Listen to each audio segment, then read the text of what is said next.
Jumpa lagi dengan kami di channel Blackout Area.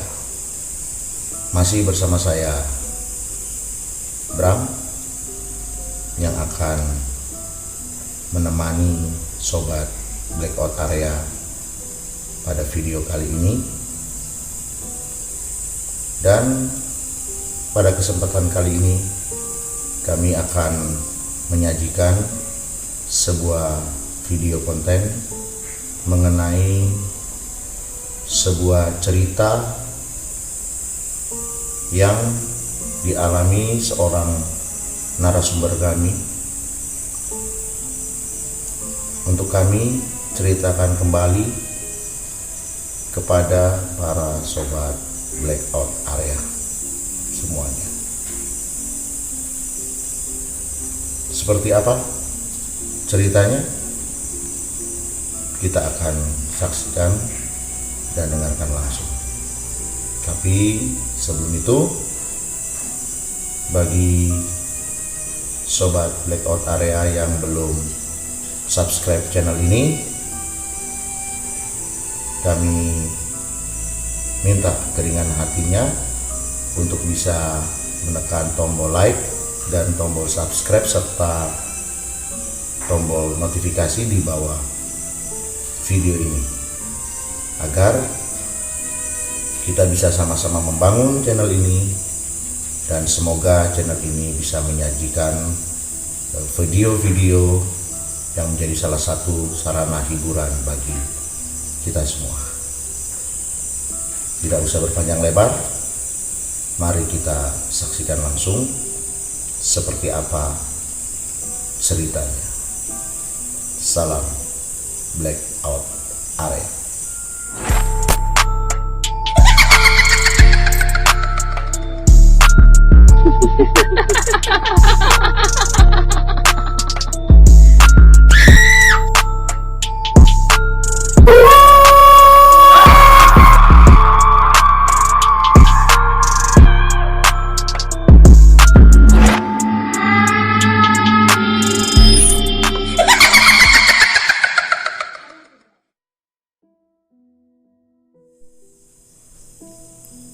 Kisah ini aku alami sewaktu aku tinggal di sebuah kos-kosan ketika aku masih menjadi seorang mahasiswa di salah satu kampus swasta, sebut saja di kota A. Dan aku baru beberapa hari tinggal di kos-kosan itu. Letak kos-kosanku itu memang tidak jauh dari kampus dan sering dipilih menjadi tempat nongkrong sekaligus tempat mengerjakan tugas oleh kawan-kawanku.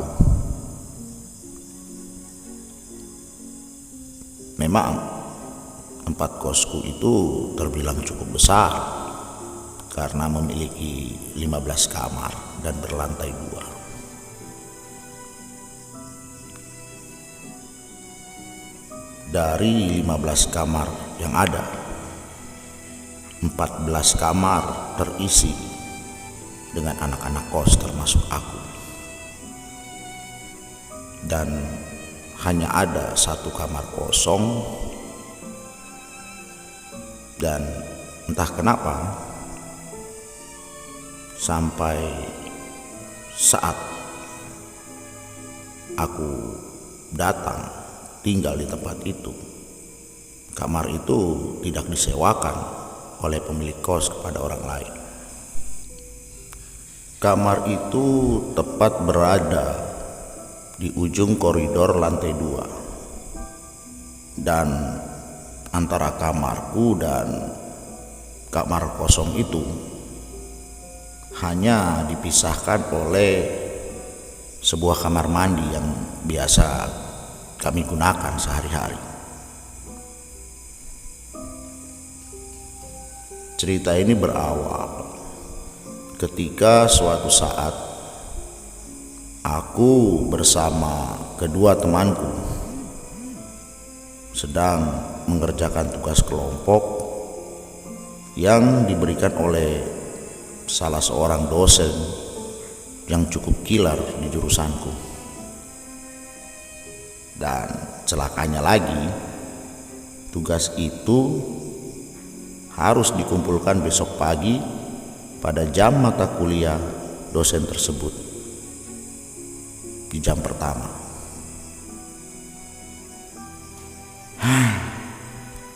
Secara otomatis terpaksa kami pun harus lembur malam itu untuk mengerjakan tugas yang menurutku cukup memusingkan kepala kami bertiga.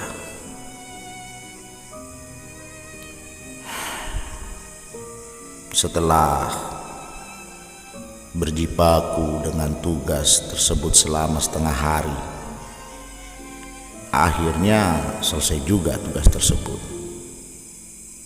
Dan tak terasa sudah hampir jam 1 malam kami menyelesaikan tugas tersebut. Akhirnya karena tempat tinggal kedua kawanku itu cukup jauh, mereka akhirnya memutuskan untuk menginap di kamarku malam itu. Kami pun akhirnya bertiga tidur di kamarku yang sebenarnya ukurannya tidak terlalu besar sih. Ya, baru beberapa saat kami rebah, ternyata kedua kawanku itu langsung tidur terlelap. Ya mungkin karena mereka terlalu capek. Sampai-sampai salah seorang kawanku yang bernama Dedi itu mendengkur keras sekali. Nah, itulah penyebabnya aku pun akhirnya mengalami susah tidur karena mendengar dengkur Dedi yang sangat mengganggu di telingaku. Setengah jam aku berusaha untuk memejamkan mata, namun masih saja susah untuk tidur. Akhirnya aku keluar kamar dan duduk di depan kamarku sambil menikmati sebatang rokok untuk mengusir rasa jengkelku. Namun belum habis sebatang rokok yang kuhisap, tiba-tiba aku merasa badanku begitu kedinginan. Padahal tadi rasanya hawa itu sangat panas sekali, seperti mau turun hujan. Akhirnya aku pun teringat akan kamar kosong yang ada di sebelah kamar mandi itu. Aku pun memutuskan untuk mencoba mengecek kamar itu. Ya lumayan kalau tidak dikunci, kan aku bisa numpang tidur di kamar itu, pikirku. Aku pun pergi untuk mengecek kamar itu. Ku coba untuk membuka pintu kamar itu dan ternyata benar, kamar itu tidak dikunci. Aku pun menyalakan lampu kamar dan ternyata lampu kamar itu hanya dipasang lampu 5 watt saja. Tapi lumayanlah, keadaan kamarnya yang cukup rapi. Kuanggap bisa untuk tempat mengungsi ku tidur sementara, daripada aku harus tidur di kamarku dan telingaku harus bertempur dengan dengkuran Dedi yang begitu keras. Aku pun memutuskan tidur di kamar itu. Setelah pintuku tutup, aku merebahkan tubuhku yang sudah sangat penat di kasur empuk itu.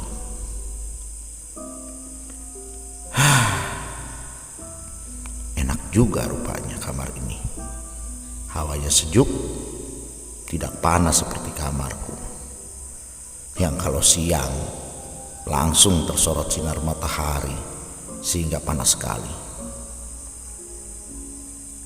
Aku pun sempat terbesit di pikiranku untuk ngomong ke ibu kos biar aku diizinkan pindah ke kamar ini saja, karena sepertinya aku merasa nyaman di kamar ini. Rasa ngantuk yang begitu besar berpadu dengan rasa capek akhirnya berhasil membawaku terlelap dalam tidurku hanya dalam hitungan menit. Namun entah berapa lama aku terlelap, tiba-tiba aku seperti mendengar sayup-sayup suara seperti ada yang menangis, dan suaranya seperti suara perempuan. Namun aku pun cuek saja dan berusaha untuk tidur kembali, karena aku tidak heran sih ada suara perempuan, karena kebetulan di sebelah kosanku ada kosan khusus putri. Jadi ya aku pikir mungkin dari kosan itu suara itu berasal. Akhirnya aku pun memutuskan untuk tidur lagi. Tapi sayang, lagi-lagi tidurku pun terganggu oleh suara tangisan itu yang terasa di telingaku semakin keras terdengar dan sangat menyayat sekali suaranya.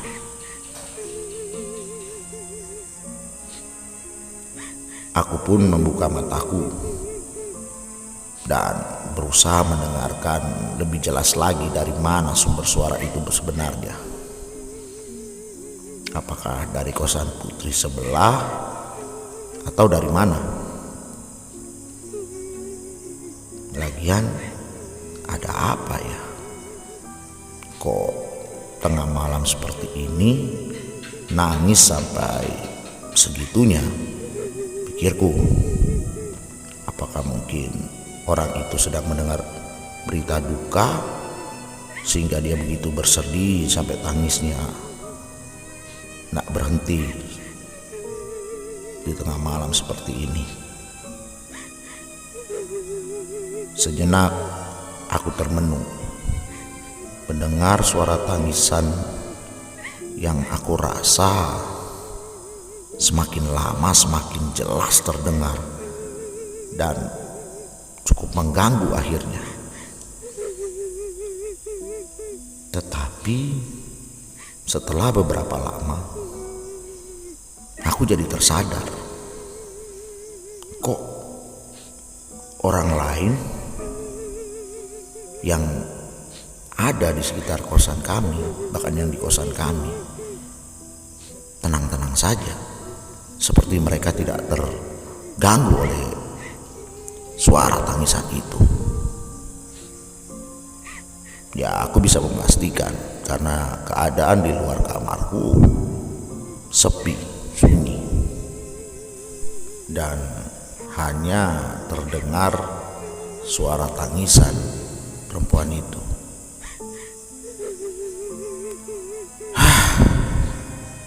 Ya sudahlah, kuputuskan untuk tidur kembali. Kulihat jam tanganku sudah menunjukkan hampir 2:30 pagi, dan aku kembali teringat wajah dosen killerku itu yang menunggu di jam kuliah pagi hari nanti. Namun Baru saja aku merebahkan diriku. Tiba-tiba aku dengar suara tangisan tadi mulai sedikit mereda dan berganti dengan suara isak tangis yang merintih terseduh-seduh. Tapi yang membuatku sedikit aneh, kok sepertinya suaranya dekat sekali. Mungkin karena keadaan malam yang sunyi sepi seperti ini, jadi kedengarannya seperti dekat. Begitu pikirku. Tapi lumayanlah, suaranya sudah tidak sekeras tadi, walaupun memang terdengar lebih dekat. Aku pun membalikkan badanku menghadap tembok dan memulai tidurku kembali. Walaupun masih harus ditemani suara isak tangis terseduh-seduh dari seorang gadis yang aku tidak tahu itu siapa. Namun tiba-tiba aku merasa seperti ada yang meniup pelan bagian leher belakangku. Aku pun terkejut dan refleks aku memegang bagian tersebut sambil langsung menoleh untuk melihat siapa yang meniup bagian leher belakangku itu.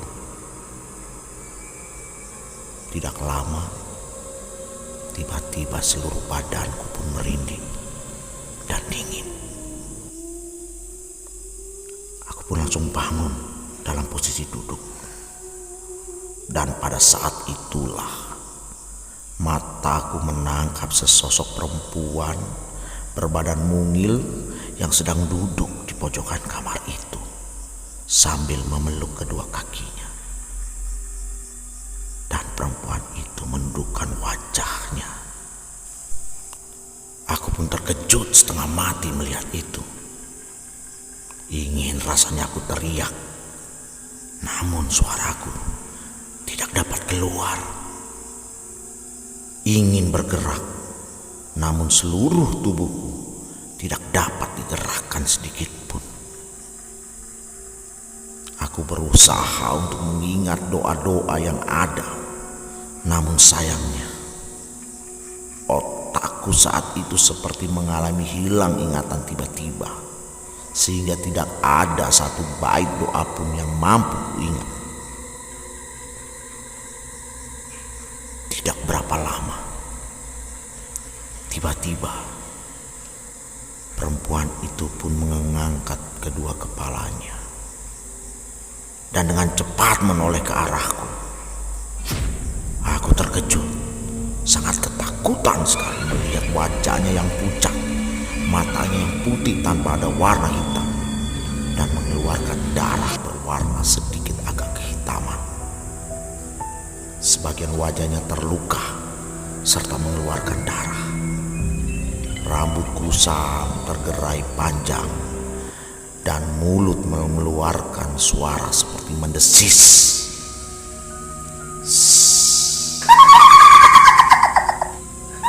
Aroma busuk seperti bau bangkai tercium dan membuatku ingin muntah. Ingin rasanya ku tutup mataku, namun tidak bisa. Ingin berlari, namun badanku tidak bisa ku gerakkan sama sekali.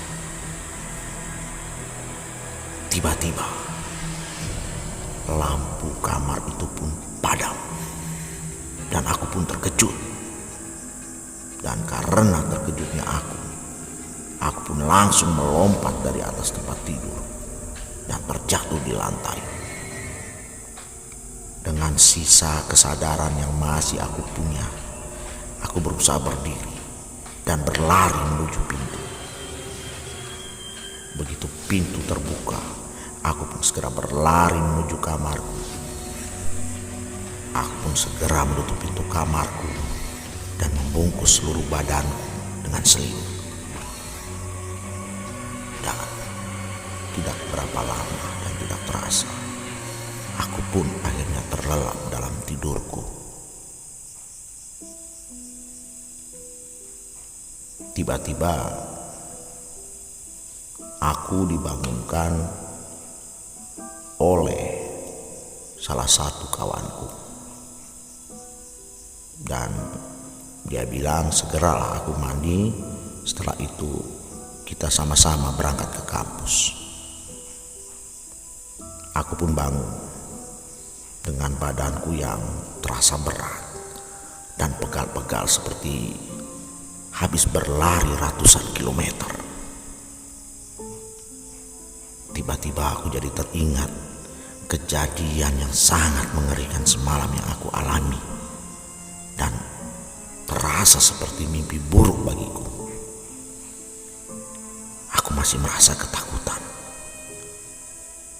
dan tanpa mandi, hanya cuci muka serta sikat gigi dengan air galon yang ada di kamarku. Akhirnya aku memutuskan untuk pergi bersama kawan-kawanku ke kampus. Dan kawanku hanya bengong melihatku seperti itu. Pas kami berjalan sampai di gerbang kosan, kami bertemu dengan bapak kos yang sedang bersiap-siap untuk berangkat bekerja. Dan aku pun iseng-iseng bertanya kepada beliau perihal kamar kos yang ada di ujung kamarku itu. Kok kamar itu kosong dan tidak terkunci? Dan yang membuat aku syok adalah jawaban bapak kosku yang membuatku terkejut setengah mati. Katanya kamar itu memang sengaja dikosongkan karena dijadikan gudang tempat menyimpan kasur yang tidak digunakan lagi katanya. Dan yang membuatku semakin kaget adalah katanya kamar itu terkunci dan jarang sekali dibuka. Dia bahkan keheranan, kok aku bilang pintu kamar itu tidak terkunci, padahal jelas-jelas kunci kamar itu ada sama bapak kosku dan tidak mungkin terbuka dengan sendirinya. Aku pun hanya diam sambil mendengar jawaban bapak kosku. Menurutku tadi malam kamar itu begitu rapi. Tidak ada kasur-kasur yang bertumpukan di sana sini.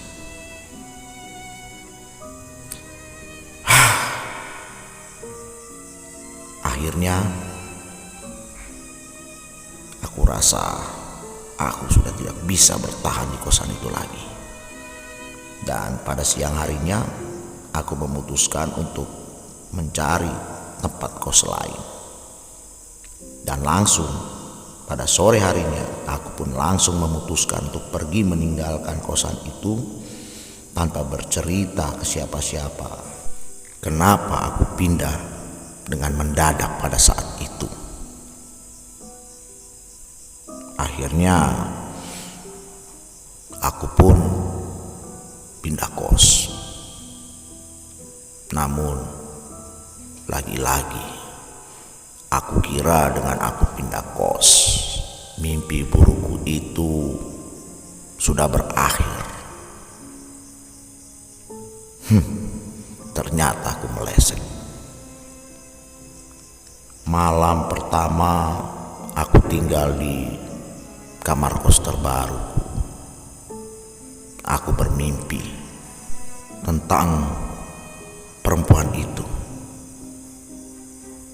yang masih terus hadir dengan wajah pucatnya, mata putih mengeluarkan darah kehitam-hitaman, dengan luka yang memenuhi wajahnya. Dan tidak lupa, ia masih menangis terseduh-seduh. Dan aku merasa suaranya terdengar jelas di telingaku sampai saat ini. Dan anehnya lagi, aku seperti mencium bau busuk yang sangat menyengat, seperti bau bangkai. Seperti berada di dekatku, ya, dekat denganku, seolah-olah menemani setiap tidur malamku.